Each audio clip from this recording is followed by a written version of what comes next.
জাতীয় কবি নজরুল কখনো প্রেম ও দ্রোহের কবি, কখনো গেয়েছেন সাম্যের গান, আবার বাজিয়েছেন প্রেমের বাঁশুরি। 24শে মে বিদ্রোহী কবির জন্মবার্ষিকী।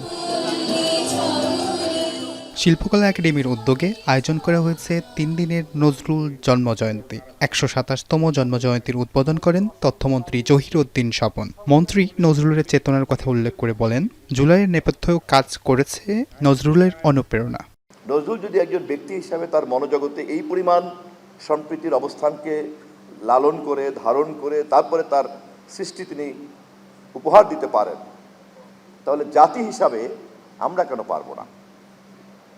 তার মধ্যে এই ধরনের আপত্ত স্ববিরোধিতা যদি সম্পদে পরিণত করতে পারেন, তাহলে আমাদেরও কিন্তু বৈচিত্র্যের শান্তিপূর্ণ সহাবস্থানকে আমরা একটি উৎপাদনশীল শক্তিতে রূপান্তরিত করতে পারি। এছাড়াও নজরুলের স্মৃতি রক্ষার্থে আরও বেশি জোর দিতে বলেন আলোচকরা। বাংলাদেশের সকল আবাল বৃদ্ধ বনিতা এক হয়ে গিয়েছিল, এক কাতারে এসেছিল ওই নজরুলের মূল মন্ত্র আবার সবাইকে হৃদয়ে সবাইকে নাড়া দিয়েছে। ওই যে গাহি সাম্যের গান, যেখানে আসিয়া এক হয়ে গেছে সব বাধা ব্যবধান। সঙ্গীত সঙ্গে যে 3200 বা 300 গান পাই, সবগুলো গানের কিন্তু সুর নাই, অনেক সুর হারিয়ে গেছে।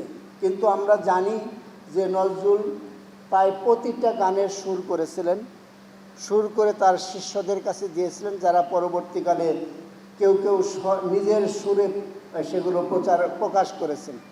চুরুলিয়ার দুখুমিয়া থেকে বাঙালির জাতীয় কবি নজরুল বিদ্রোহী কবির জীবনের শেষ ইচ্ছা অনুযায়ী কবিতায় বলে গেছেন, মসজিদেরই পাশে আমায় কবর দিও ভাই, যেন গড়ে থেকেও মুয়াজ্জিনের আজান শুনতে পায়। ঢাকা বিশ্ববিদ্যালয়ের কেন্দ্রীয় মসজিদের পাশেই চিরনিদ্রায় শায়িত কবি নজরুল। জাতীয় কবি নজরুল চির অম্লান হয়ে বেঁচে রবেন বাংলা সাহিত্যের অঙ্গনে।